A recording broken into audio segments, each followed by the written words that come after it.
So in that video, I'm gonna be honest. Growing up, that's how like I've seen that scene before. I've been in that scene before. Growing up, that was the normal. You know what I'm saying? We'd come to each other aid if there was any issue. We used to have what we called a fruit call.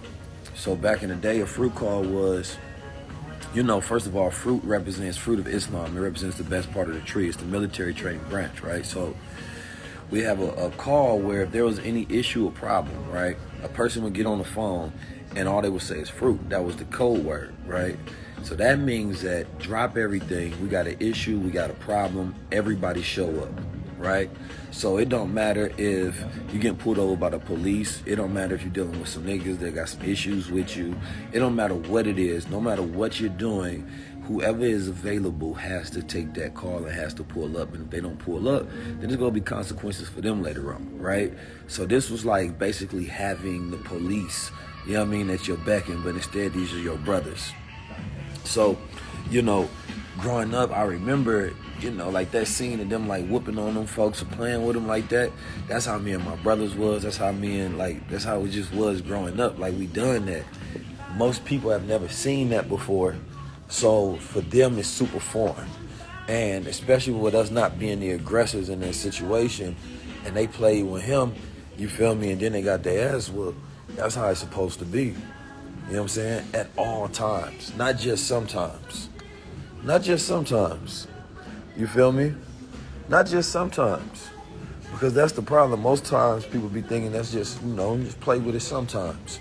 You feel me? But we do that all the time. Like, it's just different. Now, I seen some people talking about that's cool, but make sure y'all vote for Democrats so that Trump don't get in the... Man, hey, listen, man. Y'all don't fall for the trick bag. This ain't got nothing to do with Trump. This ain't got nothing to do with voting. This got everything to do with ass whooping, okay? You can't vote away racism. You can't vote in self-defense. It's not gonna work like that.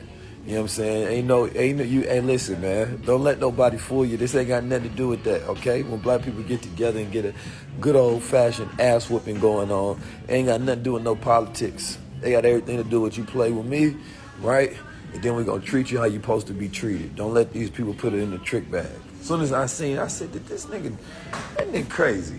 He done turned this into vote for Biden. How the hell did a good old ass whooping turn into vote for Biden? I ain't gonna lie, these political niggas is ridiculous. Ridiculous. You know what I'm saying? No, I'm not in Alabama, but I was talking about the situation that supposedly happened in Alabama. You feel me? Where the brothers, they attacked him, and then all the black people came to his aid because they was whooping him on. Now, I ain't gonna lie, one brother grabbed a chair and he slammed it on this white lady head. He was going a little wild, I ain't gonna lie. He was on some WWE type stuff. I wouldn't have slammed the chair personally, but I'm not gonna lie. As far as entertainment goes, it was top tier. Not gonna lie. And I feel like that chair on that lady, because I'm not a person that's going to hit a lady. I'm not going to take a chair against that lady myself personally. Just, I don't have it in me, right? But I felt like that wasn't just for her, right? I felt like that was for Jennifer Aniston for playing with Jamie Foxx. I felt like that was for all the white women that done yelled and got niggas in trouble before. You know what I'm saying? I felt like he wasn't hitting her. It was like ancestors saying, "Bow." You know what I'm saying? This for all you hoes, for playing with us for all of those years, right? So, like I don't condone violence against women, even white women.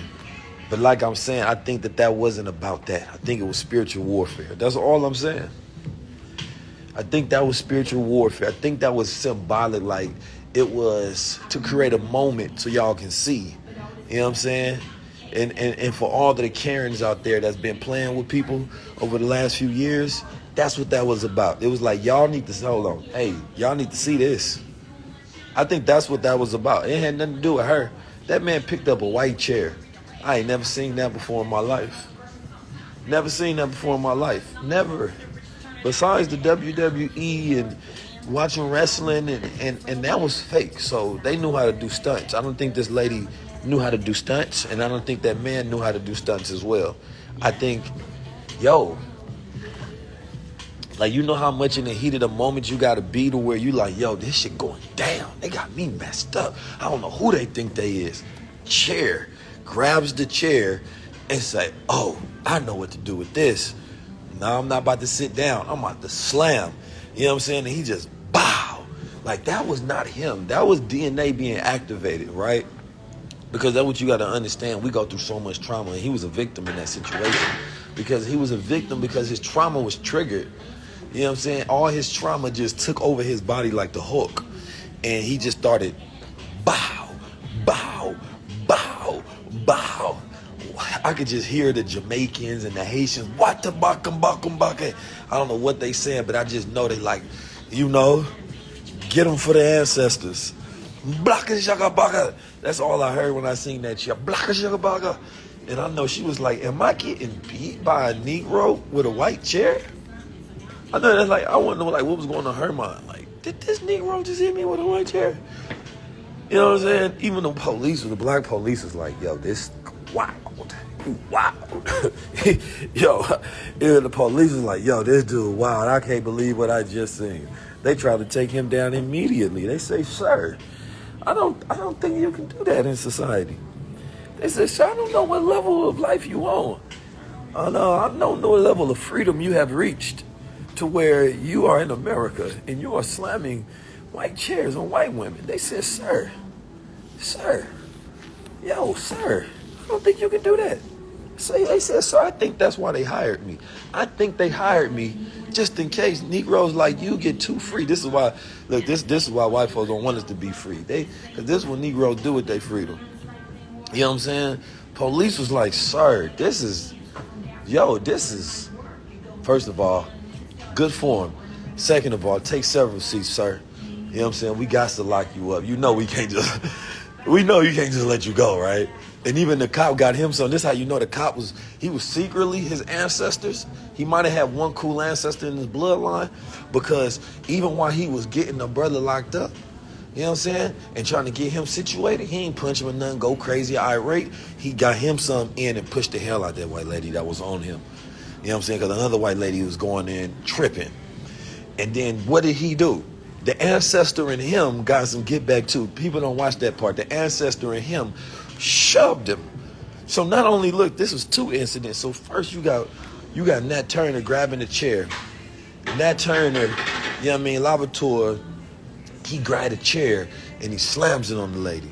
Then the black man automatically is activated. Now he's supposed to be obtaining this man and getting him under control. But he said, no, that was amazing. And his DNA activated, and all of a sudden, he pushed that white lady too. I'm like, oh, snap. I've never seen a scene like this in all of my black years. You know, I've never seen a scene like that. I'm like, listen, I done been in scenes where I done had to slap people up. I done had to rough people up. I had to do a lot of different things in my days. But I'm not going to lie. It had to be the most entertaining piece of quality content. I couldn't even make content like that. You know what I'm saying? Like, they ain't even got a scene like that in the movie. Like, what they did for our eyes. You know what I'm saying? Like, because I've seen a lot of scenes in movies, like American something, where they like to crush black men's skulls, they to beat us, they to burn us. But they never even put a scene like that in the movie where you beating somebody with a chair. Like, and then the brother who swam over, I don't know who he thought he was, first of all. I'm proud of him. Amazing performance. This man went through elements to get involved in this fight. He had no excuses. He wasn't gonna be like, I was on the water, I was watching. No, this wasn't no cell phone footage type capturing day. Today was not the day in Alabama. And I've been to Alabama, and they tired of it. You guys to know Alabama is one of the most racist places, right? Alabama, Mississippi, Alabama, though, like, you can feel the racism in the air, right? It has went nowhere. It's been the same since the last 500 years, right? But yeah, no, the chair is just amazing, right? I'm about to go buy me a white chair today, just to sit in it, just to feel the weight of it, because I just want to see I just want to get some of the experience myself. I'm just going to buy me a white chair today. I got to. I forgot how much they weigh. I just want to see what he was going through, right? But The swimmer, let's pay attention. The swimmer, my man's made me proud because my man said today is not a day of excuses. Today I'm gonna be a man. Today is a day, and I don't know what his life was like before that. You know, he could have been irresponsible. He could have, you know, owed child support. He could, you know, just lost a job. But today he was taking responsibility. Today was a day where he said, I'm not letting nothing in between me and my goals. And whatever obstacles are in front of me, damn it, I will swim, I will hike, I will climb mountains, I will go through hell and back to reach my goals and my dreams. And today, he found his day. He hopped up in that water. And he definitely must have just watched Aquaman. He must have just watched, you know, Wakanda. And he seen that scene where they had to fight the people in the water. You feel me? He probably just watched the Wakanda movie. And he was 16 years old. And you know, 6 is an upside down 9. You feel me? So really, he 19. So you know how that goes anyway. So he must have just watched that Wakanda movie. And he seen what they did when they killed the Queen Mother.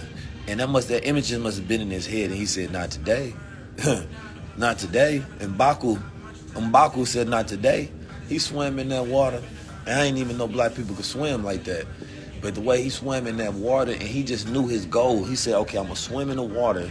I'm going to get on top of here. I'm going to have to catch my breath first before you get in the fight. Because after you swim, you got to catch your breath, even if your adrenaline is rushing. He said, I got to catch my breath first. And then what I'm going to do is I'm going to get involved. And I'm like, this man is amazing. Like, that was a triathlon that he just ran.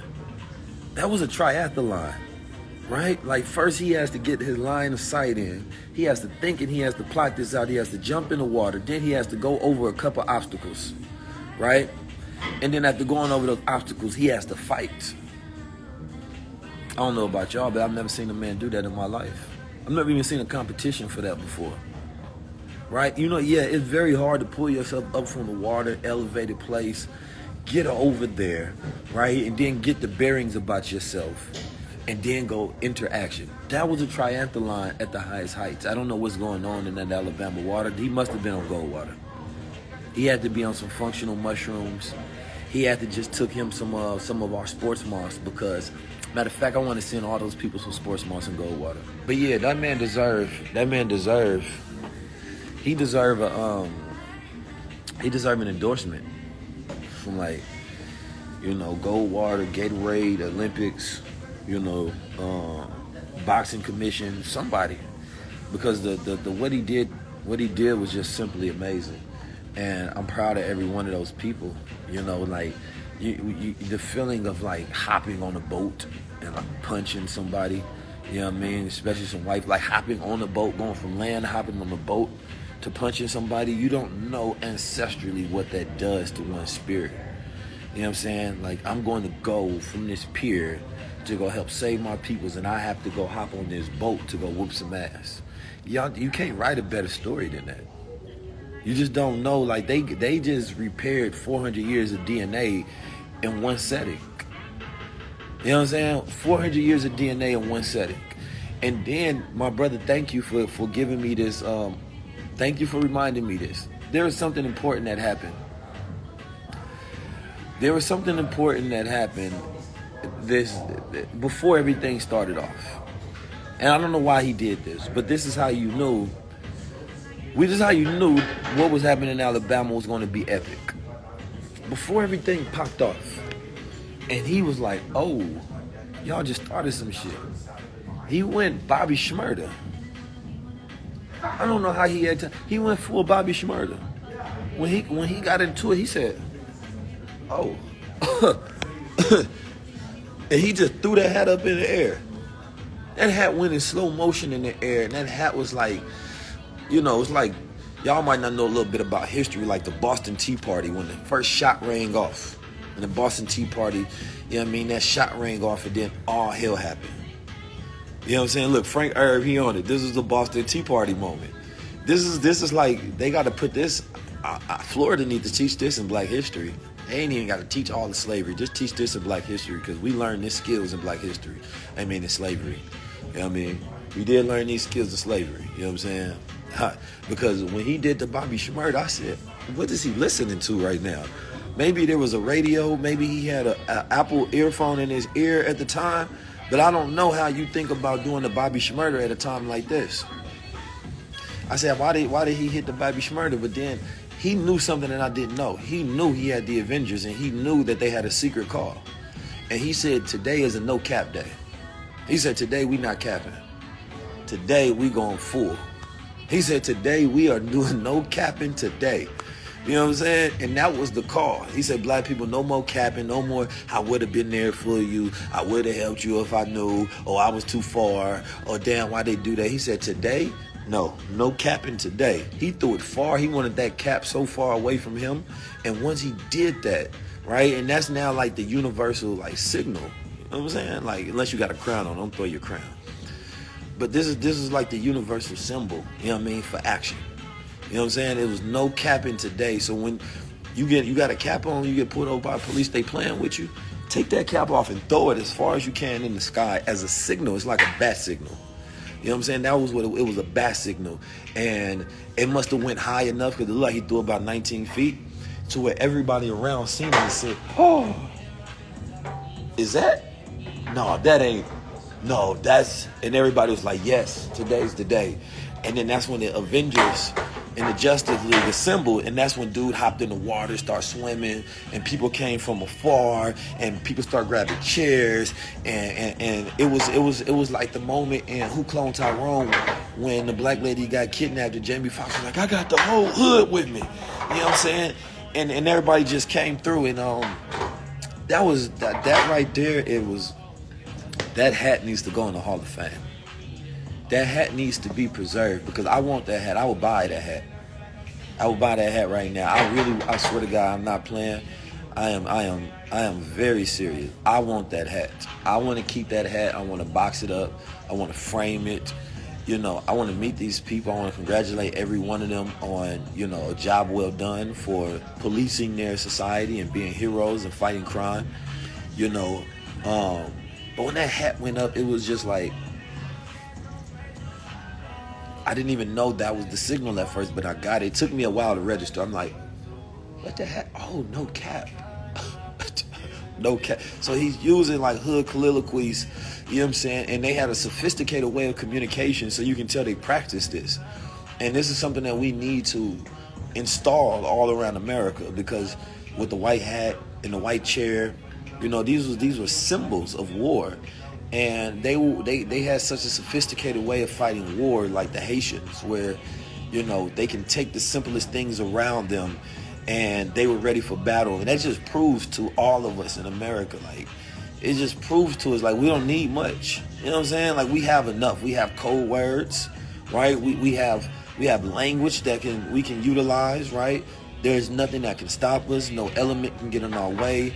You know, no weapon formed against us shall prosper. You know, whether they're on a boat, whether we got to swim through water, you know, don't matter what's going on, we gonna be there. You know what I mean? So it's like, this was what we call the no cap moment in Black History Month. The no cap moment in Black history, and it will be forever remembered. You know, it will be forever remembered. Forever remembered. And yes, these brothers do deserve a comic book. They deserve a movie. And we can just basically, like, the movie is just, we showing their lives before this moment happened. They live in their regular lives. We don't know what's going on. We don't know who they are. And then all of a sudden, towards the end of the movie, they get to this point where whatever happened in their life, they could have been going through issues, baby mama problems. They could have been in debt. I don't know what was going on in their life, right? But at this moment, everybody was working together, and that's going to be the point of the movie. That's a hell of a movie, because everybody gonna be watching that movie, waiting to get to the end. Everybody go watch that movie and like, okay, let's get to the end. I don't know who these people were, but in the end, they all came together. They all came together. You know what I'm saying? We need to know what training camp they went to, who was the general. I just know at the end, they all came together, man. And I just want to say my sincerest, you know, I just want to extend how grateful I am for them. and this moment in Black history. And this is what we call, like, these are one of those, there's things that trigger you, and then there's the opposite thing. I forgot what it's called, but I read upon it yesterday. And there's the opposite of triggers, and these little, like, moments, these flusters in time that give you a sense of, like, sublimeness. It's like walking in the woods can do it. Seeing a piece of art can do it. Seeing a loved one. It's the opposite of triggers, and that's what this video was. It was the opposite of trigger, and it was a moment in time that touched all our hearts. Glimmers, thank you. This was a glimmer moment. Thank you. It was called a glimmer. You know what I mean? So, like, this is what you all have to know. I need you all to write this definition down today.